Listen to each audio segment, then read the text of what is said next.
Welcome back to Beyond the Numbers, the podcast where we take the stress out of business finance and break down the numbers in a way that actually makes sense.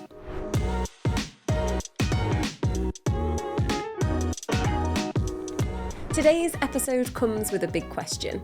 Does more money actually make you happier? Because if it did, why do so many high-earning business owners feel miserable? Why does every new income goal leave you wanting more? And why does success so often come with a side of stress or emptiness? Let's dive into the psychology, the science, and the real impact of income on happiness. Because sometimes chasing more is what's making us feel less. Let's talk Daniel Kahneman, Nobel Prize-winning psychologist. Back in 2010, he and Angus Deaton found that emotional well-being plateaued at around $75,000 a year, roughly 60 to 70k in today's money. Beyond that, people didn't get significantly happier, they just had more purchasing power. But in 2021, Kahneman revisited this research with Matthew Killingsworth. It turns out that income can increase happiness, but only if you were already happy to begin with. If you're stressed, anxious, or burned out, more money won't fix it. Money amplifies, it doesn't repair. So here's how this plays out in real life. You hit a big revenue goal, but your anxiety doesn't budge. You buy the nice car, upgrade the office, hit 10k months, and feel exactly the same. You tell yourself it'll feel better once I hit the next level.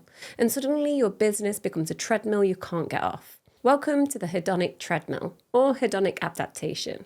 It's the human tendency to return to a baseline of happiness, no matter the changes in your life. Let me tell you about James, a client who tripled his business in 2 years. Bigger team, bigger contracts, bigger stress levels. He was earning more than he'd ever earned before, but he said to me, I feel like I've built a monster. And I can't remember what the point was. We stripped everything back, reduced complexity, clarified goals, started tracking energy, not just income. Turns out his happiest year wasn't his biggest. It was the one where he went paddleboarding every Friday. That was his happiness threshold. This isn't just Kahneman's domain. There are some other key thinkers who've helped shape this field. Elizabeth Dunn and Michael Norton, authors of Happy Money, they said people are happier when they spend on experiences, not things, and when they spend money on others, not just themselves. Sonia Lyubomirsky, author of The How of Happiness, said 50% of your happiness is genetic, 10% is circumstances, and 40% is intentional activity, meaning how you think and what you do daily. Arthur Brooks, Harvard happiness expert, said happiness equals faith, family, friends, and meaningful work, not just financial freedom. So let's take a look at what this all actually means. So in episode 1, we mapped your happiness budget across 3 different buckets. 1, our essentials, so the rent, bills, food, and transport. So we took the example of £2,120 per month. The joyful extras are your hobbies, your holidays, meals out, and that about £890 per month. So bucket 3, the future security, so pensions, savings, insurances, as an example, £900 per month. So this is £3,910 or £46,920 per year.